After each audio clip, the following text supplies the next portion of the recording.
ونؤمن به ونتوكل عليه ونعوذ بالله من شرور أنفسنا ومن سيئات أعمالنا من يهده الله فلا مضل له ومن يضلله فلا هادي له ونشهد أن لا إله إلا الله وحده لا شريك له ونشهد أن سيدنا ونبينا ومولانا محمدا عبده ورسوله أرسله بالحق بشيرا ونذيرا وداعيا إلى الله بإذنه وسراجا منيرا صلى الله تعالى عليه وعلى آله وأصحابه وسلم تسليما كثيرا كثيرا أما بعد فأعوذ بالله من الشيطان الرجيم بسم الله الرحمن الرحيم حتى إذا استيأس الرسل وظنوا أنهم قد كذبوا جاءهم نصرنا فننجي من نشاء ولا يرد بأسنا عن القوم المجرمين لقد كان في قصصهم عبرة لأولي الألباب ما كان حديثا يفترى ولكن تصديق الذي بين يديه وتفصيل كل شيء وهدى ورحمة لقوم يؤمنون صدق الله مولانا العظيم সূরা ইউসুফের 110 নম্বর আয়াত থেকে তেলাওয়াত করা হয়েছে।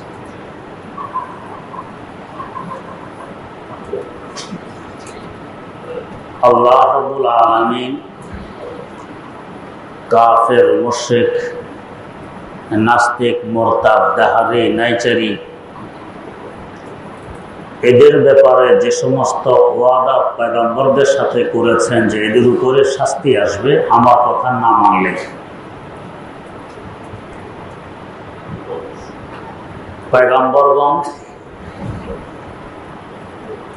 উম্মতকে জানায় দিলেন এদের উপর শাস্তি আসবে। কবে আসবে এ কথা আল্লাহ পাক বলেননি। পয়গম্বরগণ নিজের ধারণা থেকে মাঝে মধ্যে কোনো একটি সময় বেঁধে দিয়েছেন এর ভিতরে শাস্তি আসবে। পরবর্তীতে দেখা গেছে এর ভিতরেও শাস্তি আসেনি। এখন পয়গম্বরগণ যা আমরা যে ধারণা করেছিলাম ধারণা তো মিথ্যা প্রমাণিত হল। কাফের মুশরিকরা এখন তিরস্কার করবে, ধিক্কার দিবে, কই তোমার আল্লাহর আযাব, যদি আল্লাহ থাকতো আযাব দিত, তুমি মিথ্যা মিথ্যে ওয়াদা করেছো আযাব আসবে, আযাব তো আসেনি। পয়গম্বরগণ এই ব্যাপারে নিরাশ হয়ে যেতেন, সর্বনাশ, আযাব যে আসেনি, আমাদেরকে তো অনেকে মিথ্যা বলবে। যেমন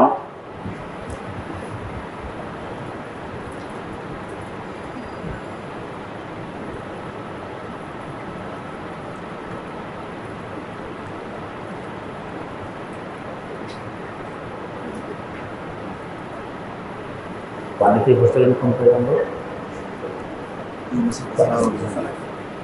সাইয়্যিদনা হযরত ইউনূস আলা নবিয়িনা ওয়া আলাইহিস সালাতু ওয়াস সালাম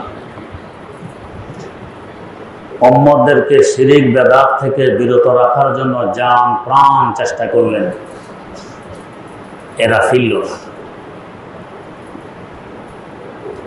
এরপর আযাব আসবে আল্লাহর পক্ষ থেকে, সে ভয় দেখানো হল, এরা এরপরও ফিরল না।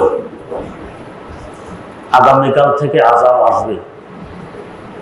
আল্লাহর পয়গম্বর ইউনূস আলাইহিস সালাম এলাকা ছেড়ে অন্যত্র সরে গেলেন, যেহেতু এখানে আযাব আসবে। উনি সরে যাওয়ার পর সকালে ঠিকই আকাশে দেখা যাচ্ছে যেন ধোঁয়া ওড়ে, ধোঁয়া। আল্লাহর ভয় ভীতি যাদের অন্তর থেকে চলে যায়, আযাব আসার আগ পর্যন্ত এরা নির্ভীক থাকে। ধোঁয়া ওড়ে তো উড়ুক, ধোঁয়া আস্তে আস্তে নিচের দিকে নামতেছে, তো নামুক। এরপর দেখে যে ধোঁয়া আস্তে আস্তে আগুনে পরিণত হয়ে গেছে, আগুন নিচের দিকে নামতেছে। এখন দেখে হিট আর সহ্য হয় না, পয়গম্বরের কথা তো সত্য। খুঁজে দেখে পয়গম্বর এলাকায় নেই, উনি তো সরে চলে গেছেন। এরাই করছে কি, সকলে মাঠে গিয়ে আল্লাহ পাকের কাছে কান্নাকাটি আরম্ভ করে। আমার আল্লাহ বান্দার তওবা এবং কান্নাকাটিকে খুব পছন্দ করেন। এদের কান্নাকাটি আর তওবাতে আগুন সরে যায়, আযাব সরে যায়। ইউনূস আলাইহিস সালাম এসে দেখেন কই আযাব তো আসেনি, ভয় পেয়ে গেলেন। আমি এদেরকে ভয় দেখাইছিলাম আযাব আসবে, আযাব তো আসেনি, এখন তো এরা আমাকে মিথ্যাবাদী মনে করবে। আসলে তো মিথ্যাবাদী নন, আযাব তো আসছিল, ওদের কান্নাকাটিতে ফিরে গেছে। আর কখনো কখনো আমার আল্লাহ হালিম, বরদবার, ধৈর্যশীল, সাথে সাথে শাস্তি দেন না, প্রতিশোধ নেন না, অনেক ধৈর্য ধারণ করে। তো পয়গম্বরের খেয়াল কতদিনের ভিতরে আযাব চলে আসবে, কিন্তু আসে নাই। এখন পয়গম্বর ভয় পান যে আমার খেয়ালটা তো অসত্য ছিল, কাফের মুশরিকরা আমাকে অসত্য মনে করবে। হাত্তা ইজাস্তাই আসার রসুল, রাসূল পর্যন্ত নিরাশ হয়ে গেছে। ওয়াজান্নু আন্নাহুম কাদ কুযিবু, এবং ধারণা করতেছেন যে আমার ধারণাটা মিথ্যা ছিল। ঠিক এই সময় যখন চতুর্দিক থেকে রাস্তা বন্ধ, নিরাশ আর নিরাশ, আমার আল্লাহ রহমতের সাগরে তখনই জোশ আসে। যখন দেখে যে বান্দার সকল চেষ্টা ফেলিউর, কোথাও থেকে কোনো সাহায্য আসার আর কোনো দুয়ার নেই, সব বন্ধ হয়ে গেছে, এখন আমার আল্লাহ দুয়ার খুলে দেয়। জাআকুম নাসরুনা, এখন আমার পক্ষ থেকে আমার সাহায্য এসে গেছে। ফানুনাজ্জিয়া মান নাশা, এখন আমি যাদেরকে চাই, যারা ঈমান এনেছে, নেক আমল করেছে, এদেরকে আমি নাজাত দিয়ে দিই আযাব থেকে।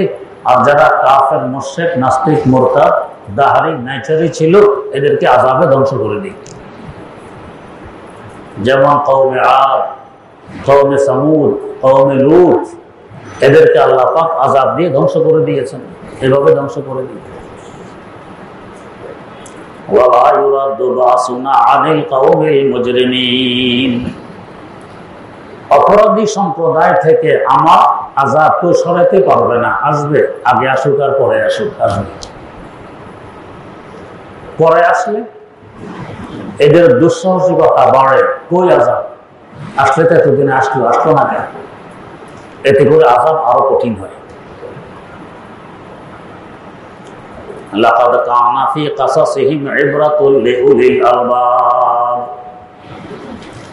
আগের নবীদের যে সমস্ত ঘটনাবলী ওহীর মাধ্যমে, ও নবী আপনাকে শোনায় দেয়া হয়েছে,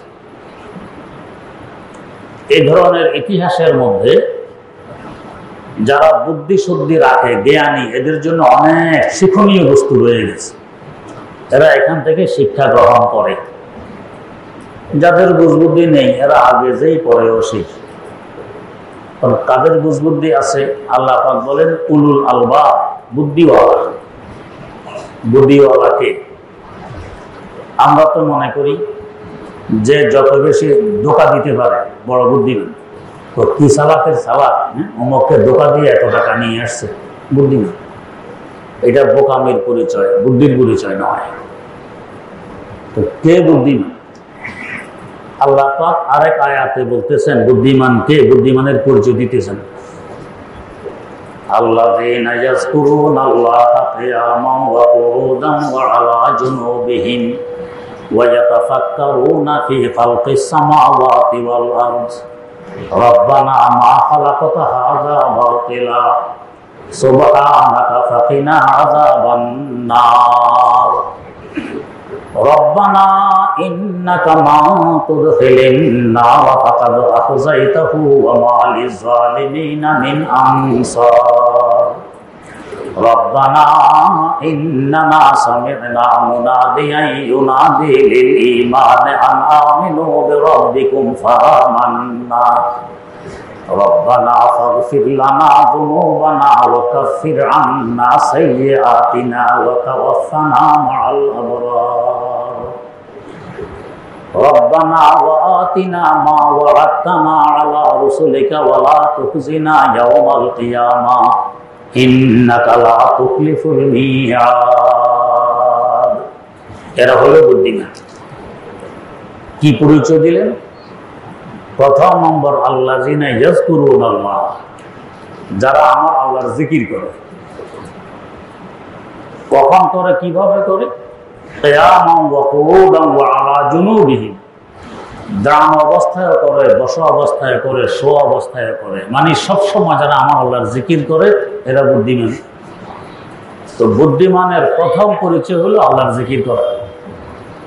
আমরা মনে করি এর উল্টে, যে বেশি বেশি আল্লাহর জিকির করে তো পাগল ছাগল, সারাদিন আল্লাহ আল্লাহ করে। হাদিস শরীফে আছে এই পরিমাণ জিকির করো, আকসিরু যিকরাল্লাহ, আল্লাহর জিকির এত বেশি করো, হাত্তা ইউকালা মাজনুন, যে তোমার মানুষ মজনুন বলবে, এই পরিমাণ বেশি জিকির করো। তো ঠিকই দেখালো যারা বেশি জিকির করে মানুষ বলে পাগল। প্রথমে ওয়াক্ত হযরত কারি ইব্রাহিম রাহমাতুল্লাহ আলাইহি একদিন হাঁটতেছেন, জিকির করতেছেন। একজন হিন্দু দূর থেকে ওনাকে দেখতেছে, চিনে না উনিকে। কিছুক্ষণ দেখার পর এগিয়ে এসে মাদ্রাসার নাজেমে তালিমা শিক্ষা সচিবকে জিজ্ঞেস করতেছে, তো হুজুর ওই লোকটা পাগল নাকি? তাকে বল কারি ইব্রাহিম রাহমাতুল্লাহ আলাইহির ব্যাপারে বলতেছে লোকটা পাগল নাকি? হুজুর জবাব দিলেন, না, ভালো মানুষ। এই কথা বলে হিন্দু লোকটা চলে গেল।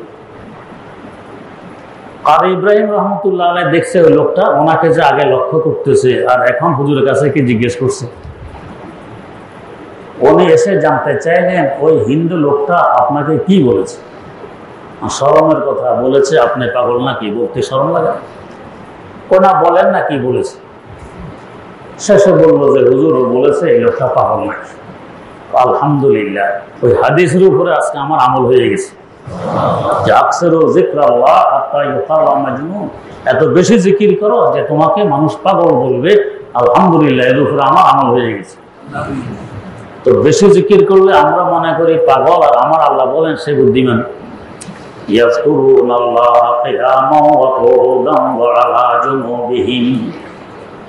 দাঁড়ানো, বসা, শোয়া, সর্ব অবস্থায় যে আল্লাহর জিকির করে সে হইল বুদ্ধিমান। এটা বুদ্ধিমানের পরিচয়।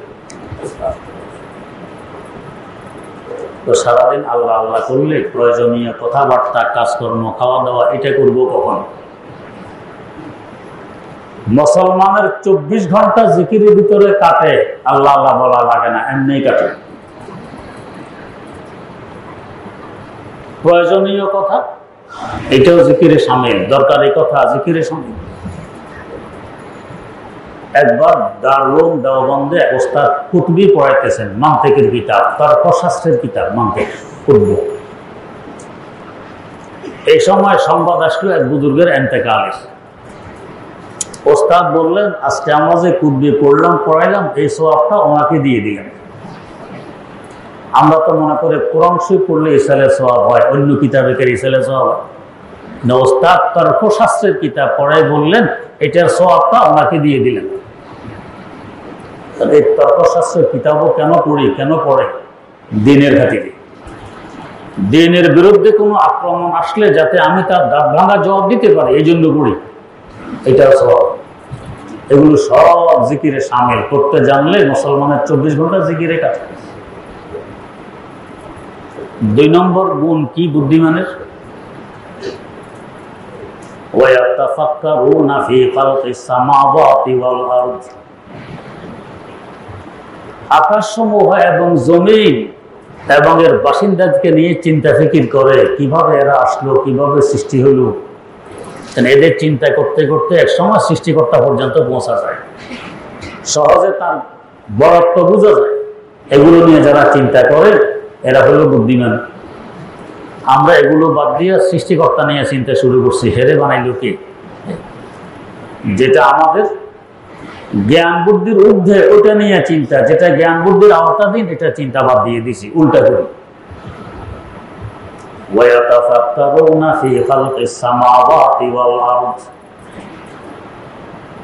আমরা তো এখন চিন্তা করতে করতে এ পর্যন্ত করছি, সূর্যের কিরণ পর্যন্ত বন্দি করতে পারছি। সৌর বিদ্যুৎ কি হয়? সূর্যের কিরণটা বন্দি করা, রাত্রে এটা আবার ব্যবহার করা হয়। সূর্যের কিরণ বন্দি করতে পারছি, কিন্তু নিজের ভিতরের অন্ধকার দূর করতে পারিনি। আমি বুদ্ধিমান হই না?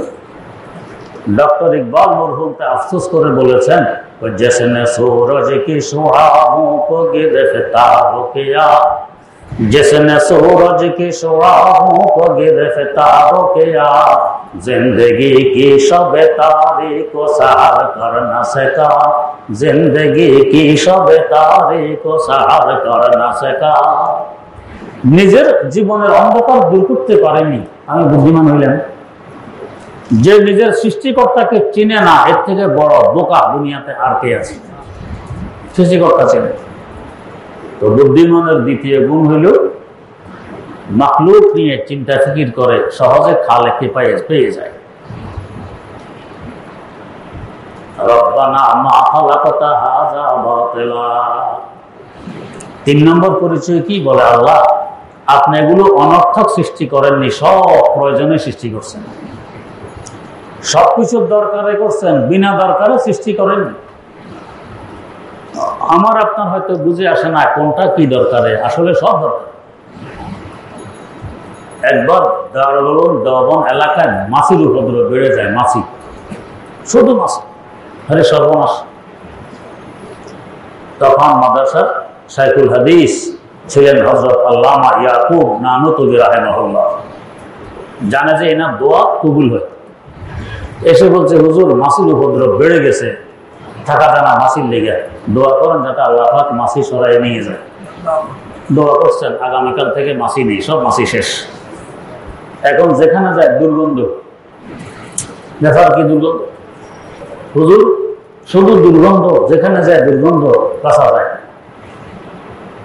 ওই দুর্গন্ধগুলো মাছি চুষে হজম করে ফেলে, এটা মাছির কাজ।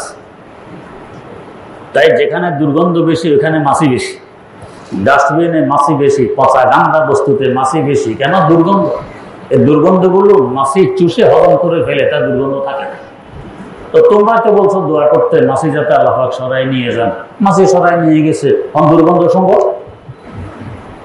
এখন তো মুশকিল, ফ্যাট ফুলে যেতেছে দুর্গন্ধে, তার কি করা? আবার দোয়া করেন যাতে মাছি দেয়। তা আবার তো কয় না, কিছু কম যাতে দেয়, আগের মতো এত বেশি দেয়। আবার দোয়া করছেন, আল্লাহ এখন তো দুর্গন্ধ, আপনার বন্ধারা কষ্ট পায়, থাকতে পারতেছে না, এবারে মাছি আবার দেন, তবে আগের মতো এত বেশি না, একটু কমায় দেন। আবার মাছি এসছে।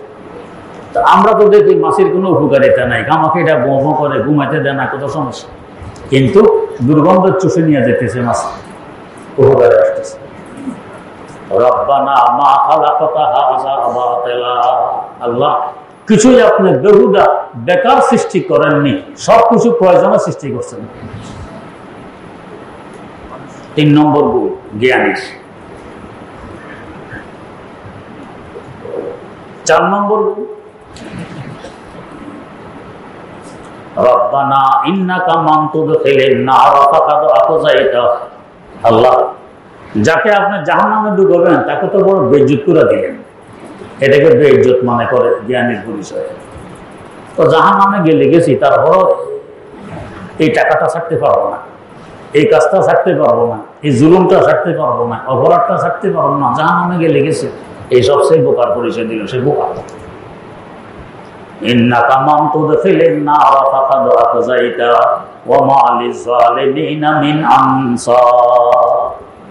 যারা বাস্তবে জালেম, বড় জালেম, কাফের, মুশরিক, নাস্তিক, মুরতাদ, নাইচারি, দাহারি, এরা বড় জালেম, এদের কোনো সাহায্যকারী নেই। মনে করে অনেকেই আছে এটা সাময়িক, এমন বিপদে পড়বে, এমন আযাবে পতিত হবে, এমন গজবে পড়বে, তখন কোনো সাহায্যকারী থাকবে না। এটা যে বোঝে এই হলো জ্ঞান।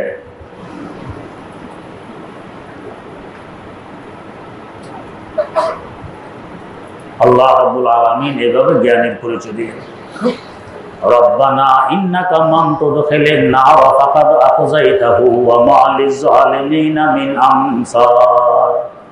রব্বানা ইন্নানা সামি'না মুনাদিয়ান ইউনাদি লিল ঈমান আন আমিনু। জ্ঞানের 4 নম্বর পরিচয় কি? যখন ঈমানের ডাক শোনে, ঈমানের দাওয়াত কানে পৌঁছে, ঈমান আনো, এরা ওই ডাক গ্রহণ করে, আল্লাহ আমরা ঈমান এনেছি, আমরা তোমাকে বিশ্বাস করেছি, তোমাকে বিশ্বাস করি, আখিরাতকে বিশ্বাস করি। ফাআমান্না, এরা 4 নম্বর পরিচয় বুদ্ধিমান, ঈমান আনা। রব্বানা ফাগফির লানা যুনুবানা ওয়া কাফির আন্না সাইয়্যাতিনা। 5 নম্বর পরিচয় কি? আল্লাহর কাছে গুনাহ ক্ষমা চায়। আল্লাহ আমি গুনাহগার, তোমার কাছে ক্ষমা প্রার্থী, গুনাহগুলো ক্ষমা করে দাও। আর বোকার পরিচয় কি? আমার কোনো গুনাহ নেই, তো ক্ষমা চাবে কি? এ তো বোঝে এর কোনো গুনাহ নেই, তো ক্ষমা চাবে কি? গুনাহ, এটা বোকার পরিচয়। ওয়া কাফির আন্না সাইয়্যাতিনা। 6 নম্বর পরিচয় কি? আল্লাহ যে গুনাহ আমি করেছি, এই গুনাহগুলোর কাফারা দিয়ে দাও, নেকি দিয়ে গুনাহকে পরিবর্তন করো। বুদ্ধিমানের পরিচয়। ওয়া তাওয়াফানা মা'আল আবরার। 7 নম্বর পরিচয় কি? আল্লাহ নেককারদের সাথে আমাকে মওত দাও। ফাসিক ফুজ্জার বদকারের মতো নয়, নেককারের মতো আমাকে মওত দাও।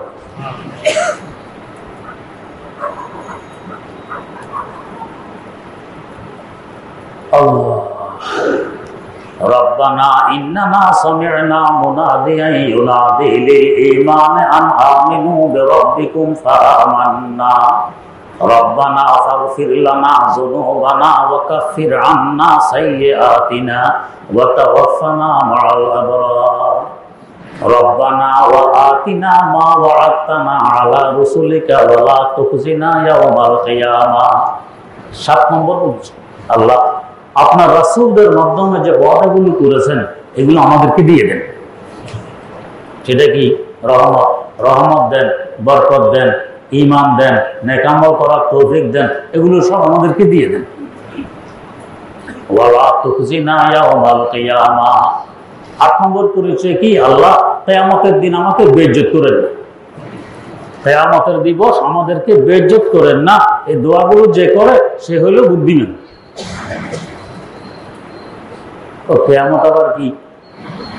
মানুষ আসতেছে, যাইতেছে, জন্মগ্রহণ করতেছে, মারা যাইতেছে, এটা প্রাকৃতিক নিয়ম নীতিতে চলতেছে, এর বাইরে আর কিছু নেই। এগুলো সবচেয়ে বোকা। আল্লাহ রাব্বুল আলামিন বুদ্ধিমানের 8টি গুণ এই আয়াতের মধ্যে উল্লেখ করলেন। এই গুণের যে গুণান্বিত সে হলো বুদ্ধিমান। আল্লাহ রাব্বুল আলামিন বলতেছেন, লাকাদ কানা ফি কাসাসিহিম ইবরাতুল লিউলিল আলবাব। আগেকার যুগের জালেম, কাফের, মুশরিক, মুরতাদ, নাস্তিকদের যে সাজা ইত্যাদির ঘটনাগুলি কোরআন শরীফে উল্লেখ করা হয়েছে, এগুলো বুদ্ধিমানের জন্য বড় শিক্ষণীয় ঘটনা। এরা শিক্ষা গ্রহণ করবে যে আমার কি অবস্থা হতে পারে। মা কানা হাদিসান ইফতারা ওয়ালাকিন তাসদীকাল্লাযী বাইনা ইয়াদাইহি। যা কিছু কোরআনে বলা হচ্ছে এগুলো মন গড়া বানানো কোনো কথাবার্তা নয়, এগুলো বাস্তব। তাই দেখা গেছে আজ পর্যন্ত কোরআনের কোনো ভবিষ্যৎবাণী মিথ্যা প্রমাণিত হয়নি, ইনশাআল্লাহ কিয়ামত পর্যন্ত হবে না। বানানো কথা হলে মিথ্যা প্রমাণিত হইতো, এটা মিথ্যা, ওইটা মিথ্যা, একটাও মিথ্যা হয়নি। যা বলেছে সব ঘটতেছে। এমনকি কোরআন নয়, হাদিসের মধ্যে রাসূল আকরাম সাল্লাল্লাহু আলাইহি ওয়াসাল্লাম যা কিছু বলে গেছেন সব কিছু একের পর এক ঘটতেছে, সত্য। কিয়ামতের একটি আলামত বলা হয়েছে হাদিসে, মক্কার কলিজা চিরে ফেলা হবে। মক্কার কলিজা, এটা তো বুঝতেও মুশকিল ছিল। মক্কার আবার কলিজা কি চিরবে বা কিভাবে চিরবে? এখন দেখা গেছে মক্কার বড় বড় পাহাড়গুলো ছিদ্র করে করে সুড়ঙ্গ পথ বানানো হয়েছে, এটা মক্কার কলিজা চিরা। এটা কিয়ামতের আলামত। ১,৫০০ বছর আগে গেছেন, মক্কা সবুজ শ্যামল হয়ে যাবে, তখন বুঝবে তাই আমার সন্নিকট। কল্পনায় আসেনি। পানি নেই, নদী নেই, নালা নেই, পুকুর নেই, দিঘি নেই, বৃষ্টি হয় না, এটা সবুজ শ্যামল হবে কিভাবে? হইলেও জমিন গুলো পাথরের জমিন সবুজ হয় কিভাবে? গাছগাছালি, ঘাস ইত্যাদি তরুলতা উঠবে কিভাবে? এখন তারা গেছেন, দেখতেছেন কিভাবে সবুজ হতে চলছে, সবুজ আয়ন চলতেছে মক্কার জায়গা জায়গায়।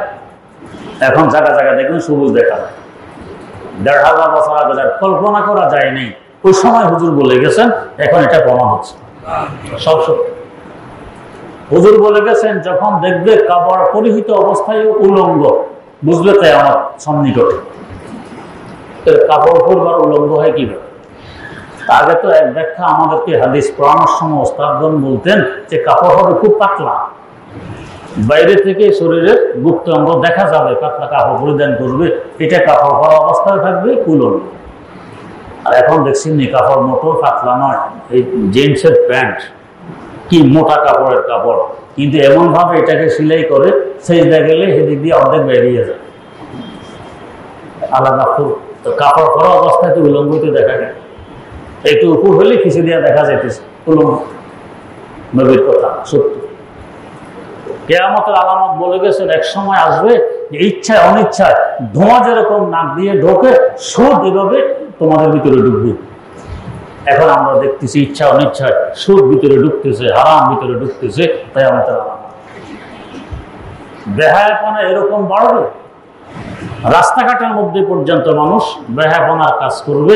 যারা একটু ভদ্র বলবে, ওই গাছের আড়ালে গিয়ে করো না, সবার সামনে করতেছো কেন? এই অবস্থাটা এখন সামনে আসতেছে। কি করতেছে আল্লাহ জানা, হুজুর দেখে দেখে এগুলো বলতেছে।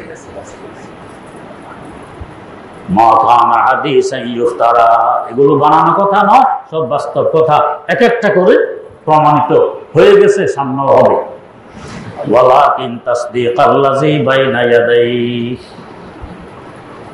বরং পিছনে যে সমস্ত ঘটনাগুলো গেছে, সামনে ঘটবে তার সত্যায়ন, অবাস্তব কিছু নয়। এবং কোরআন এমন একটি কিতাব, সবকিছুর ব্যাখ্যা বিশ্লেষণ এর ভিতরে, সবকিছু এর ভিতরে পাওয়া যাবে। তাই দেখা গেছে আল্লামা ইবনে শাহিন রাহিমাহুল্লাহ কোরআনের তাফসীর লিখেছেন, তাফসীর 1000 খণ্ডে, 1000 খণ্ড। সূরা ফাতিহার তাফসীর লিখেছেন 80 খণ্ডে, শুধু বিসমিল্লাহ শরীফের তাফসীর লিখেছেন 25 খণ্ডে। এরপরে বলতেছেন কি, আল্লাহ পাক আমাকে তাফসীরে যে জ্ঞান দান করেছেন, সেখান থেকে এক ফোঁটা এই 1000 ভলিউমে রাখলাম, বাকিটা আমার সিনার ভিতরে রয়ে গেছে। এই তাফসীর, এই ব্যাখ্যা বিশ্লেষণ সত্য কোরআনের ভিতরে এখান থেকে বেরিয়ে আসতেছে। হযরত শেখ সাদি রহমতুল্লাহ আলাইহি তাই বলছিলেন, তো কলম বেশকাম সিয়াহি রেজকা গসুজে দম দরকাশ, কলম বেশকাম সিয়াহি রেজকা গসুজে দম দরকাশ, কে হোসনি কিসায়ে ইশকাস্তে দর দফতর নমি আরি, না হোসনাস গায়তে দারদ নাসরা দে রাসাকুন পায়া, বনি রতেশ নমস্তাস্তে দরিয়া হাম চুনাবাতি। সারা জীবন বড় যদি তাফসীর লিখতে থাকে, তাফসীর তো শেষ হবে না, এটা শেষ হওয়ার জিনিস নয়। এত কিছু এর ভিতরে নিহিত আছে, শব্দ ছোট্ট, তার ব্যাখ্যা বলিজমকে বলিজম করে যাবেন, শেষ হওয়ার নয়। তো সারা দুনিয়ার মানুষ যদি সাগরের কূলে এসে পানি পান করে পিপাসা নিবারণ করে, সাগরের পানির মধ্যে কমতি পরিলক্ষিত হবে না। এর থেকে কোটি গুণ বড় সাগর এই কোরআনে কারীম। কিয়ামত পর্যন্ত আনেওয়ালা সকল পিপাসুক কোরআন থেকে নিজ নিজ পিপাসা নিবারণ করে যাবে। কোরআনের তাফসীর শেষ হবে না, এর ব্যাখ্যা বিশ্লেষণ আরো বাড়তেই থাকবে, চলতেই থাকবে। ওয়াহুদা ওয়া রাহমাতাল লিকাউমি ইউমিনুন, কোরআন হলো হেদায়েতের বাণী এবং রহমত। রহমত কার জন্য? লিকাউমি ইউমিনুন, মুমিন সম্প্রদায়ের জন্য। এদের জন্য তো প্রত্যক্ষ রহমত, যারা মুমিন নয় এদের জন্য পরোক্ষ রহমত। যতদিন কোরআন আছে ওদেরও রিজিক চলবে, যতদিন কোরআন আছে ওদেরও সুখ শান্তি চলবে, যতদিন কোরআন আছে ওদেরও থাকা খাওয়া চলবে। কোরআন নেই তো ওদের তো বন্ধ হয়ে যাবে। তো প্রত্যক্ষভাবে তো রহমত মুমিনদের জন্য আর পরোক্ষভাবে কাফেরদের জন্য। তো প্রত্যক্ষ রহমতের কথা বলতেছেন, ওয়া রাহমাতাল লিকাউমি ইউমিনুন, মুমিন সম্প্রদায়ের জন্য আমার এই কোরআন হলো রহমত স্বরূপ। অতএব রহমতের ভাগ পেতে হলে কোরআন বিশুদ্ধভাবে পড়ার চেষ্টা, কোরআন বোঝার চেষ্টা, কোরআন অনুযায়ী জীবন পরিচালনা করার চেষ্টা, নিজের পরিবারকে পরিচালনা করার চেষ্টা, এটা হলো রহমতের ভাগ পাওয়ার একটা রাস্তা। আল্লাহ রাব্বুল আলামিন আমাদেরকে কোরআনের মাধ্যমে বেশি বেশি রহমতের ভাগীদার বানাই দিন। এই পর্যন্ত সূরা ইউসুফের তাফসীর শেষ। সূরা ইউসুফ 111 আয়াত, 111 আয়াত আজ শেষ হইল। সামনে সূরা রাদ, আল্লাহ পাক তৌফিক দিলে ইনশাআল্লাহ সামনের জুমা থেকে সূরা রাদের তাফসীর শুরু হবে।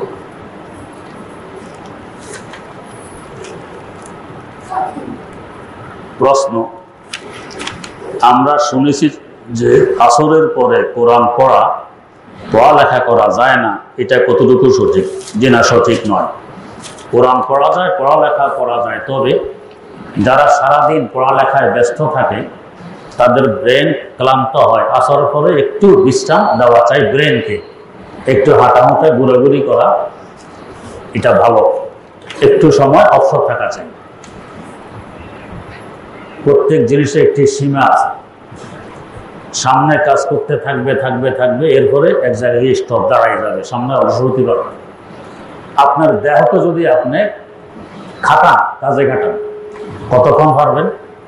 6 ঘন্টা, 8 ঘন্টা, 10 ঘন্টা, 12 ঘন্টা, 20 ঘন্টা, একসময় ক্লান্তি আসবে আর সামনে অগ্রগতি করবেন। এরপরে আবার পিছনে আসা শুরু হবে।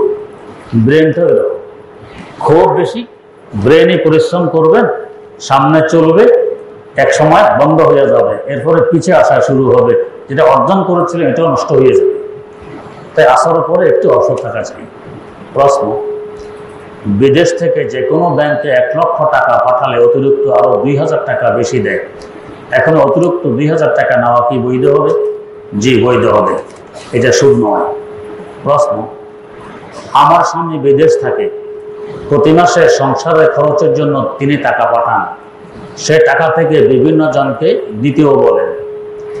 আমি নিজের মতো করে সংসারের টাকা খরচ করি এবং কিছু দান খয়রাতও করি, কিন্তু তিনি যে সকল লোকদেরকে টাকা দিতে বলেন তাতে উনি যা দিতে বলেন তা না দিয়ে কম বেশি করি। এভাবে আমার সংসারের টাকা খরচ করা এবং ওনার কথা মতো লোকদেরকে টাকা না দেওয়া শরীয়ত সম্মত কিনা? যদি শরীয়ত সম্মত না হয়, এখন তাহলে কি করতে হবে? যে স্বামী যাদেরকে যে পরিমাণ দিতে বলেছেন ওই পরিমাণে তাদেরকেই দিতে হবে, কম বেশি করা আপনার জন্য বৈধ হবে না। সামনে থেকে সতর্ক থাকবেন যাতে কম বেশি না হয়, স্বামীর কথা অনুযায়ী আমল করবেন। প্রশ্ন, গর্ভবতী অবস্থায় মারা গেলে কি হয়? মারা গেলে মারা যায়, আর কি হবে? তবে ফজিলত আছে, পেটের ভিতরের বাচ্চার কারণে যদি মারা গিয়ে থাকেন তো শাহাদাতের দরজা পাবেন। বাচ্চা যদি মারা যায় আপনার সাথে, তো একসাথে আপনাকে দফন করবে, বাচ্চা দফন হয়ে গেছে। বাচ্চা যদি জিন্দা থাকে, বুঝবো কিভাবে জিন্দা আছে না নেই? এখন তো সুবিধা আছে, আল্ট্রাসাউন্ড করলে বোঝা যায় জিন্দা আছে কি নেই। যেখানে ব্যবস্থা না থাকে, হয়তো বাচ্চা নড়াচড়া করবে, বুঝবেন জিন্দা। যদি নড়াচড়া না করে, একটি কাপড় ভিজিয়ে মায়ের পেটের উপর বিছিয়ে দিবেন। যদি দেখবেন কাপড়টি শুকায়নি, ভিজাই আছে, বুঝবেন বাচ্চা মারা গেছে। আর যদি দেখবেন না কাপড় শুকিয়ে গেছে, তো বুঝবেন যে বাচ্চা জিন্দা আছে। এখন পেট কেটে এই বাচ্চা বের করতে হবে। আল্ট্রাসাউন্ড যখন ছিল না, মেশিন ছিল না, তখন এইভাবে পরীক্ষা করা হইতো।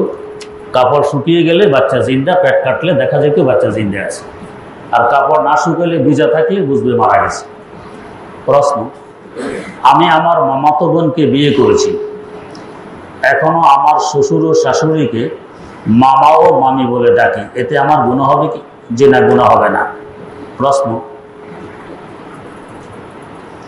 ফরজ গোসল করার আগে কতবার উযু করতে হয়? 1 বার।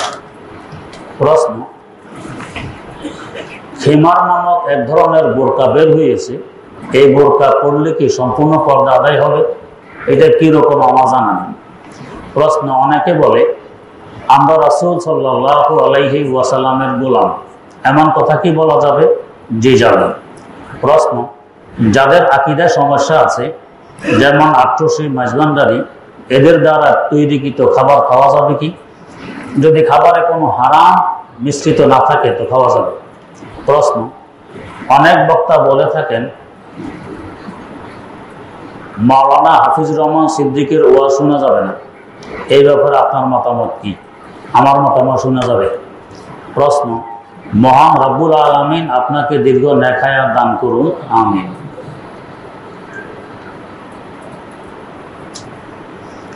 প্রশ্ন, আল্লাহর গুণবাচক ৯৯টি নামের বাইরে কি অন্য কোনো নাম আছে? যে আরো আছে। ইমাম নববী রহমতুল্লাহ আলাইহি লিখেছেন ৫,০০০-এরও বেশি নাম আছে। প্রশ্ন,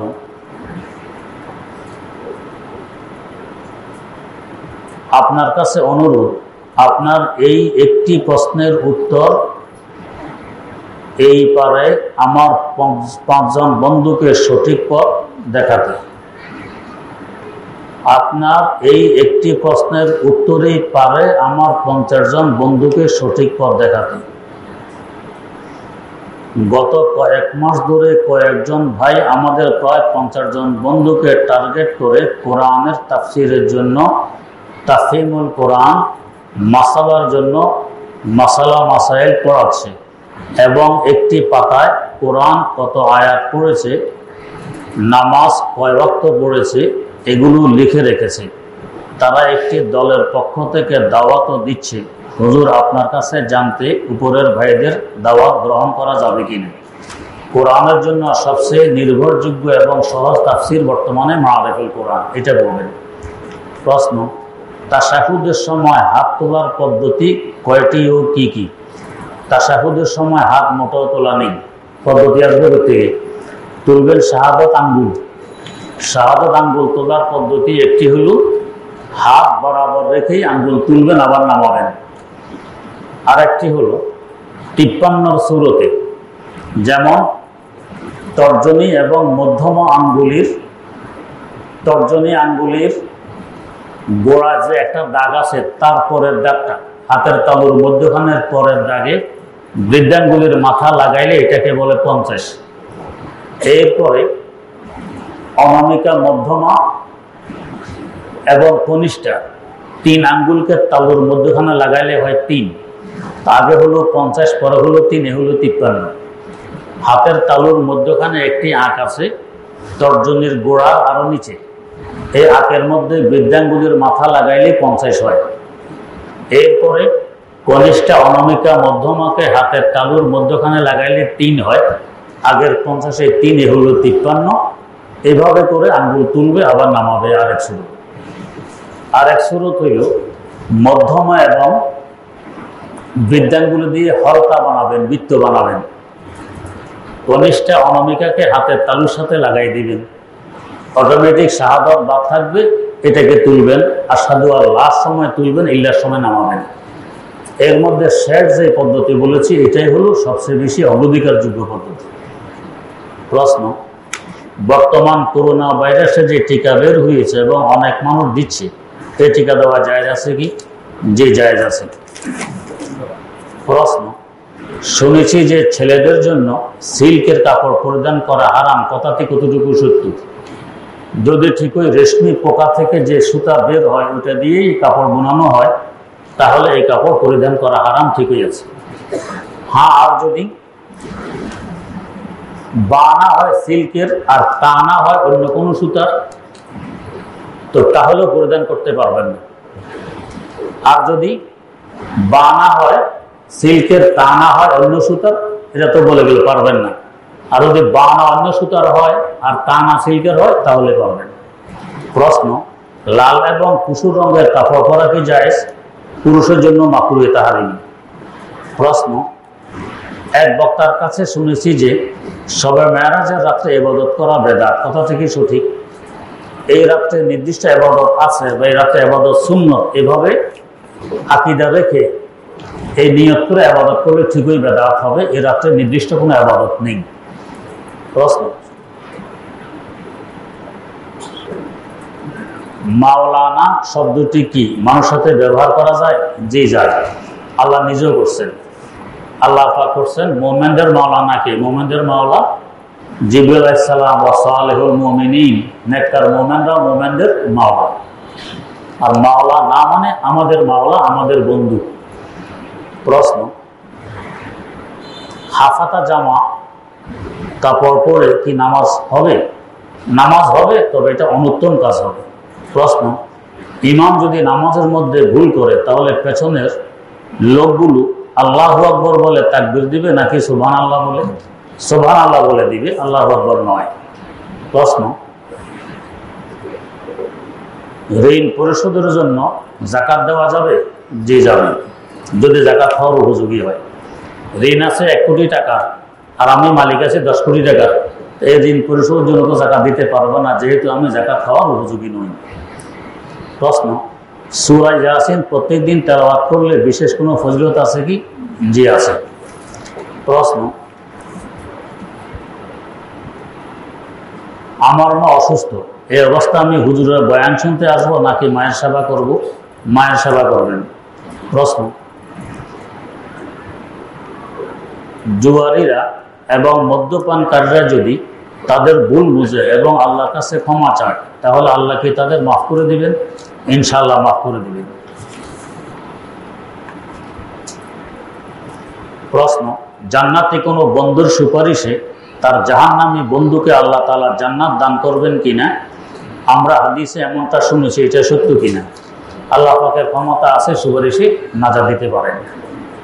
প্রশ্ন, আমি মসজিদে এসে দেখি ইমাম সাহেব রুকুতে চলে গেছেন, আমি তাকবীরে তাহরিমার সাথে হাত বেঁধে সাথে সাথে রুকুতে চলে গেলাম, এই জন্য আমাকে কি মাসবুকের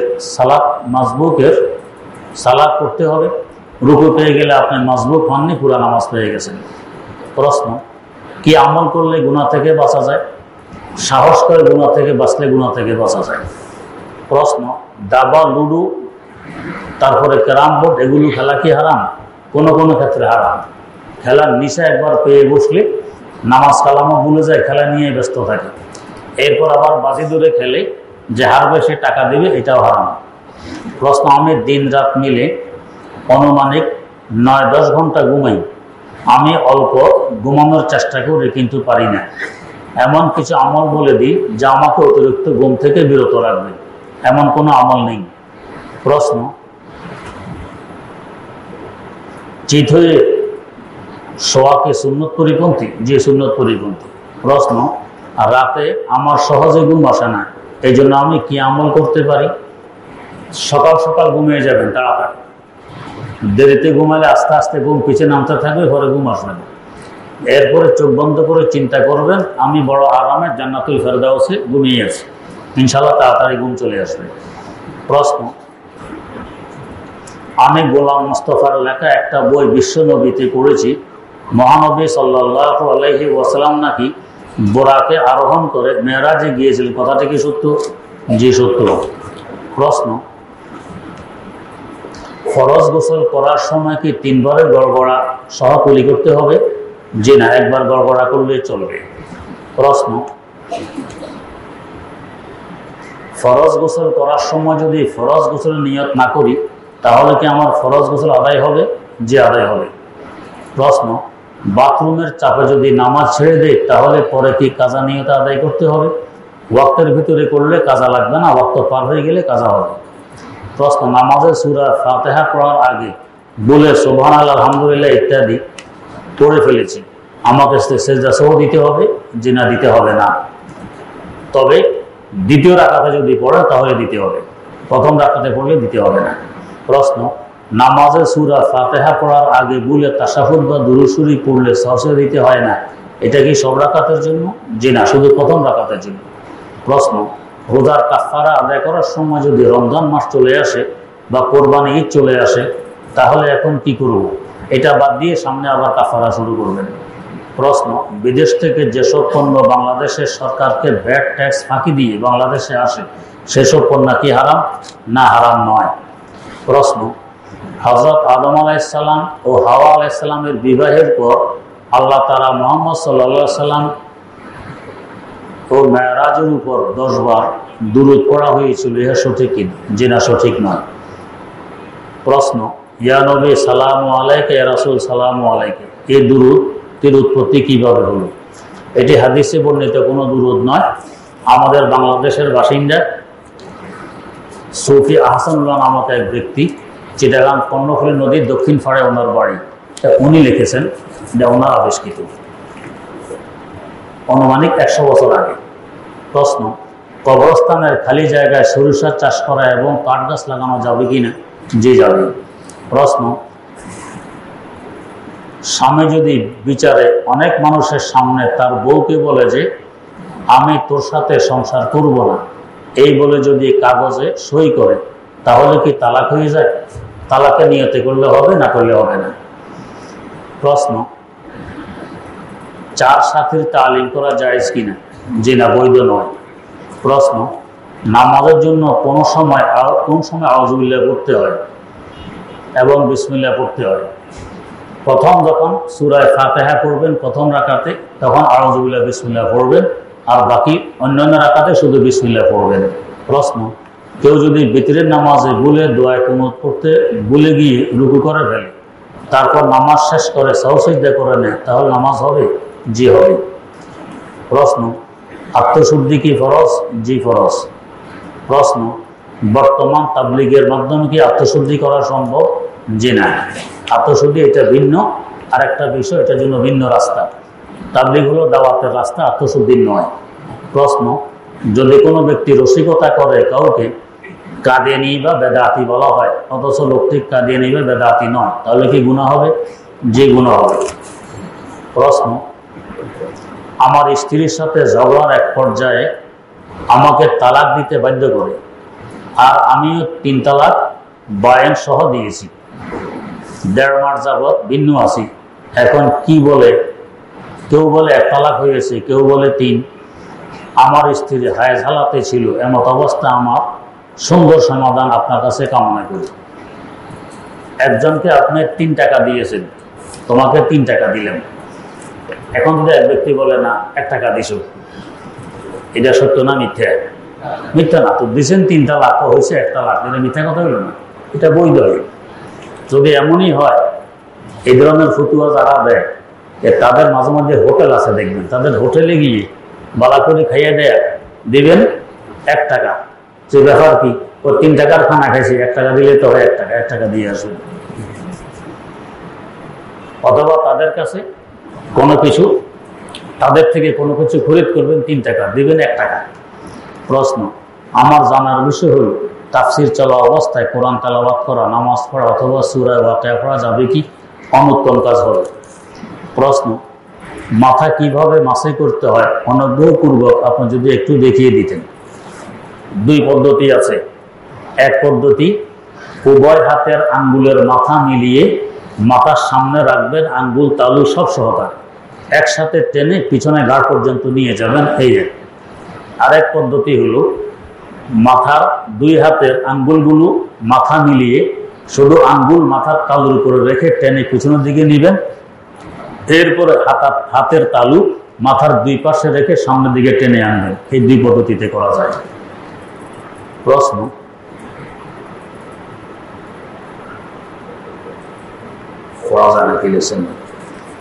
আগে শুনতাম আল্লাহ তাআলা সর্বত্র বিরাজমান, পরে শুনতাম না, তিনি আরশে সমাসীন। এখন শুনি তিনি কোথায় আছেন তা নিয়ে প্রশ্নই করা যাবে না। আসলে কি সত্য? সত্য কথা, এই নিয়ে চিন্তার আমাদের দরকার নেই। তিনি কোথায় থাকবেন, কোথায় আছেন, ওনার চিন্তায়। প্রশ্ন, শবে মেরাজে রোজাবাদ বিশেষ কোনো আমল আছে কিনা? জি না, নেই। প্রশ্ন, বাল্য বিবাহ রোধ নামে বর্তমানে যে আইন আছে তাকে ইসলাম সমর্থন করে? মোটেও করে না। আশ্চর্য হবেন, একজন মেয়ে বিয়ে করতে রাজি, ছেলে তাকে বিয়ে করতে রাজি, মেয়ের আব্বা আম্মা মেয়ের পরিবার বিয়ে দিতে রাজি, ছেলের আব্বা আম্মা ছেলের পরিবার ছেলেকে বিয়ে করাইতে রাজি, শুধু মেয়ের বয়স হলো 17 বছর। এইটা বৈধ হবে না, অবৈধ হবে, করলে জেলে যেতে হবে। আর একজন মেয়ে, তার বয়স 9 বছর, ছেলের বয়স 9 কিংবা 10, আব্বা আম্মা বিয়ে করাতে রাজি নেই, মেয়ের আব্বা আম্মা বিয়ে দিতে রাজি নেই, ছেলে মেয়ে বেগে গিয়ে বিয়ে করে ফেলছে, বৈধ আছে, অসুবিধা নেই। চিন্তা করুন, যেখানে সবাই রাজি এটা অপরাধ, আর এখানে সবাই রাজি নেই, মাত্র 2 জন রাজি, বেগে গিয়ে বিয়ে করছে। কত বড় অপরাধ করছে এরা। এটা আইনে অপরাধ নয়, এটা ঠিক আছে। এই হলো শরীয় সম্মত হয় কি নয়। শরীয়ত এর সমস্ত উল্টা কাজকে সমর্থন করে না। আমার সামনে একজন বক্তব্য দিতেছে, 9-10 বছর একটা মেয়েকে কিভাবে সংসারের দায়িত্ব হাতে তুলে দিলেন। সে কি রুটি বানাইতে পারে, ভাত খাইতে পারে? এ মনে করছে বিয়ের অর্থ হল স্বামীর বাদ দিয়ে রুটি ফাঁকানো আর ভাত ফাঁকানো। বিয়ের অর্থ এইটা? রুটি ফাঁকানো ভাত ফাঁকানো তো বইয়ের জন্য ফরজ ওয়াজিব নয়। যদি স্বামীর সামর্থ্য থাকে, কর্মচারী রেখে এগুলো করতে পারে, তো এটাই করবে। আরামে আরামে অবসর থেকে খাবে। যদি সামর্থ্য না থাকে তো তখন হেও করবে, স্বামীও সহযোগিতা করবে, দুজনে মিলেই করবে। প্রশ্ন, এখন আল্লাহ মাফ করুক, এই যে নিষেধ করা হইল, এই 9 বছর একটা মেয়ে বালেক হইতে পারে, 9 থেকে 18 পর্যন্ত দীর্ঘ 9 বছর তার যত গুণা হবে, এই সব গুণা আইন যারা করছে তাদের মাথায় যাবে। তেমনি ভাবে এক মেয়ের বাপ গরিব, নিজের পেট চালাইতে অক্ষম, এখন মেয়ে চালাবে কিভাবে? এই যে মেয়েকে বিয়ে দিতে পারে তো স্বস্তির নিঃশ্বাস ফেলতে পারা যায়, মেয়েরও সুন্দর ব্যবস্থা হইল, আমারও একটু সহজ হইল। আর মেয়ে আমার ঘরে থাকলে আমিও খাইতে পাই না, মেয়েও পাবে না, মেয়েরও কষ্ট আমারও কষ্ট। এখন যে 18 বছর পর্যন্ত বিয়ে দিতে পারবে না, উভজনের কষ্ট পাবে, এই দায়ভারটা কে নিবে? প্রশ্ন, বছরের নামাজ যদি জমাতে আদায়ের সুযোগ হয়, তবে 2 বা 3 রাকাত আদায়ের পর কি বাকি রাকাত ইমামের সালাম ফেরানোর পর আদায় করতে হবে? যদি মুকিম ইমামের পিছনে আপনি নামাজ পড়েন, তখন আপনার কসর নেই, তখন আপনার 4 রাকাতেই করতে হবে। আর যদি ইমামও মুসাফির হয় তো আপনার মুসাফির, সমস্যা নেই। প্রশ্ন, আমার স্বামী বিগত 10 বছর যাবৎ বিদেশে চাকরি করে। সে বাংলাদেশে আসছে কয়েকবার, কিন্তু সে একেবারের জন্য আসতে চায় না। আমি বলি তাকে একেবারে এসে পড়তে, কিন্তু তিনি বলে টাকা পয়সা হয়নি তার হাতে, এই সমস্যার কারণে সে আসতে চায় না। আমি যদি আমার কোনো মিথ্যা বড় কোনো অসুস্থতার কথা বলে তাকে বাংলাদেশে আসতে বলি, তাহলে হয়তো সে আসবে। আমার প্রশ্ন, এটা করা কি বৈধ হবে? এটা করা এক সুরতে বৈধ হবে যদি আপনার সতীত্ব রক্ষা সম্ভব না হয়, তখন বৈধ হবে, এর আগে মিথ্যা বলা বৈধ হবে না। আলহামদুলিল্লাহ রাব্বিল আলামিন, ওয়াসসালাতু ওয়াসসালামু আলা আশরাফিল আমবিয়া ওয়াল মুরসালিন, সাইয়্যিদিনা ওয়া মাওলানা মুহাম্মাদিন ওয়া আলা আলিহি ওয়া আসহাবিহি আজমাইন। রব্বানা আতিনা ফিদ দুনিয়া হাসানাতাও ওয়া ফিল আখিরাতি হাসানাতাও ওয়া কিনা আযাবান নার। রব্বানা লা তুযিগ কুলুবানা বা'দা ইয হাদাইতানা ওয়া হাব লানা মিন লাদুনকা রাহমাতান ইন্নাকা আনতাল ওয়াহ্হাব। রব্বিরহামহুমা কামা রাব্বায়ানি সগীরা। রব্বিরহামহুমা কামা রাব্বায়ানি সগীরা। রব্বুল আলামিন, আপনারই কতিপয় বান্দা বুক ভরা আশা নিয়ে কাঙ্গালের ন্যায় আপনার দুয়ারে হাত পেতেছি। আল্লাহ জিন্দেগির সমস্ত গুনাহগুলো ক্ষমা করে দেন। আল্লাহ বেশি বেশি নেকি কামাই করার তৌফিক দেন। ফিতনা ফাসাদ থেকে হেফাজত ফরমান। গুনাহ খাতে অন্যায় অপরাধ থেকে সংরক্ষণ ফরমান। বেশি বেশি নেকি কামাই করার তৌফিক দেন।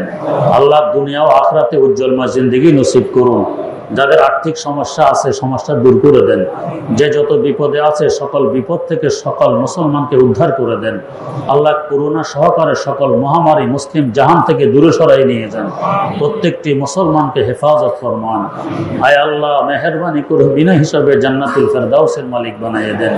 মনের সকল জায়েজ আশা আকাঙ্ক্ষাগুলোকে পূরণ করে দেন। জীবনের সমস্ত ন্যাক দোয়াগুলোকে কবুল করে নেন।